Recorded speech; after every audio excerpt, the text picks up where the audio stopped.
Hello everyone, welcome back to my channel, the SM channel or the short message channel. And for today's video, maghisgot ta about sa topiko sa kamatayon. Asa man ta after ta mamatay, maadto ba ta sa langit dayon ika matay nato mo diretso ba ta sa langit or magulat pa ta nga kita banhawon unya inigbalik sa Ginoo. So kung imong pangutanon ang mga random people, kung pangutanon nimo sila, asa man ka padulong after nimo mamatay? Mingon ginadayon sila sa langit. And there are also mga Seventh-day Adventists nga nagatuusab sila, no? Nga adto na sa langit kay nako yung mga friends nga Seventh-day Adventist na kung mag-birthday ang ilang mga loved ones, mingon sila happy birthday papa or mama in heaven. So they believe that the loved ones nila, ang loved ones nila nga namatay, tuwa na sa langit.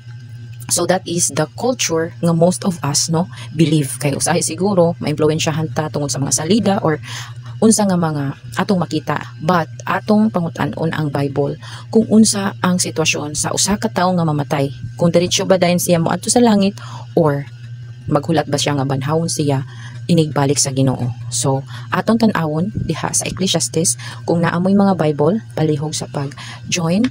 Kung naamoy mga, if you have your Bible with you, you can also read it with me. Ecclesiastes, naibising ko size. So nag-ingon din kay ang mga buhi na sayod nga sila mga matay apan ang mga minatay dili mahibalo sa bisan unsa ni may balos pa sila tungod kay ang ilang handumanan hingkalimtan. Sa bersikulo 6, maingon man ang ilang mga gugma, maingon man ang ilang gugma, mauusab ang ilang pagdumot ug ang ilang kasina na wagtang sa kanhing panahon ni may bahin pa sila sa gihapon sa bisan unsa nga butang nga ginabuhat ilalom sa adlaw. So in short, klaro kaayo diha sa Ecclesiastes 9:5 nga once ang tao mamatay, wala na gyud sila'y kalabutan pa sa mga buhi. Kay even ang ilang mga memory, ilang mga emotions like gugma, kasina, kasilag is mawala na gyud. So in short, wala na sila'y relasyon nganhi nato nga mga buhi. So kay patay naman sila, patay na gyud sila. So wala na gyud sila'y gamay kaayo nga memory nga gikan nato. So, uban nga, istorya sila nga, kanang, labi nang nangamatay ang ilang mga loved ones like parents, lolo, lola, yun sila, mag-uban na mo ni papa ngadto sa langit, mag-uban na mo ni mama ngadto sa langit, so watch over us, giyahimi, no? Wala na gyud kay wala sila sa labutan. So, nag-ingon diha sa Daniel 12:2, tan-awon po nato diha sa Daniel 12:2, nag-ingon diha ug ang daghan kanila nga nangatulog sa abog sa yuta mahigmata, ang uban ngadto sa walay katapusang kinabuhi ug ang uban ngadto sa kaulawan ug sa walay katapusang pagtamay. So klaro og tataw ang Daniel nagahisgot nga kadtong nangatulog sa abog sa yuta mahigmata. So meaning dili once nga mamatay gyud ta, no, syempre naa ilubong man gyud ta, naa man ta sa sementeryo, so mobalik gyud ta sa abog, mobalik gyud ta sa yuta ug once kita nangatulog da sa yuta, no, mahigmata. So banhawon taon niya inigbalik sa Ginoo ug nay uban nga mabanhaw ngadto sa walay katapusang kinabuhi, the everlasting life, and ang uban pod is ngadto sa kaulawan sa walay katapusang pagtamay. Since nga mamatay ta, dili gyud ta mangadto dayon sa langit, no, magpabiling gyud ta dinhi sa yuta sa abog until the resurrection day comes, no. So diha sa Ecclesiastes 12, 12 atong tanawon sa Ecclesiastes 12:7 nag-ingon dinhi ug ang abog mobalik ani sa yuta, ingon sa kaniadto ang espiritu mobalik ngadto sa Dios nga mao'y naghatag niini. So meaning once nga mamatay ta, ang espiritu lang nato ang moadto balik sa naghatag. So once nga, di ba, pag-create sa Ginoo gihuypan man ta, nahimo tang living soul, nahimo tang kalag nga may kinabuhi. So once nga mamatay ta, kung kuhaon na tong ginhawa nga gihatag sa ato, so katong ginhawa nga gihatag sa Ginoo nato, mo to siya mobalik ngadto sa Ginoo ug ang atong lawas magapabilin lang dinhi sa yuta. Niingon diha sa Santiago 2:26 sa Santiago, kay maingon nga patay ang lawas nga mahimulag sa espiritu, maman usab patay ang pagtuo nga mahimulag sa binuhatan. So once nga ang atong spirit moadto na sa naghatag niini, so patay ang ato ang lawas. So klaro og tataw nga ang Biblia nagasulti nga once kita mamatay, ang atong lawas magapabilin dinhi sa yuta ug ang atong gininhawa mobalik ngadto sa naghatag niini. So in short, dili ta moadto sa langit.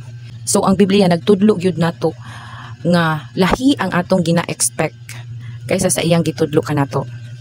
Nagsulti ang Biblia nga wala na gyud sa labutan ang patay sa mga buhi, wala na sila emotions, dili na sila makasense. Once nga patay na sila, wala na gyud sila relasyon towards nato nga mga buhi, and they rest peacefully, no mo sa anak ni Jairus kato iyang anak nga babae nga namatay, unya kadto pong si Lazarus, no, nga namatay sad. Og karon imagine nato, what if kay pag abot sa Ginoo ato nga time is wala na magyuto sila kinabuhi, patay na magyuto sila katong anak ni Jairus og si Lazarus, wala na magyuto sila life. What if ato ibutang ang ilang hunahuna nga once ang tao mamatay mo ato na sa langit?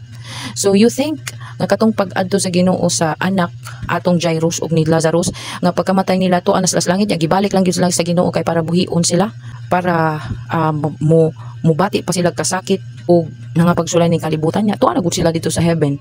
Wala siguro ing ana nga mahitabo no nga nakatilaw lang sila kadali sa uy di ana miss heaven indot na kaayo, and then gikuha sila kay gibuhi sila sa Ginoo. Ano kuhaon pa man kung tuwa na sila sa perfect place nga naibalik pa magyud sila sa damage nga place. Unya matawag ba pud nato nga paradise ang langit kung ang mga tao nga namatay nga ning adto na sa langit ug na witness nila ang kanindot sa langit, ilang makita ang mga nahitabo dinhi sa yuta nga puno sa kasakit, puno sa mga pagsulay, puno sa pagbangutan.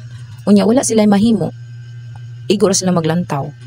Ang langit is para gyud na siya sa mga tawo nga matarong. Ang kanang langit is wala na gyud na sadness, puro na gyud na siya kanang, in short, it's a perfect world para lang mo experience pa ang mga tao nga namatay, nga makita nila ilang mga loved ones nga nagsuffer.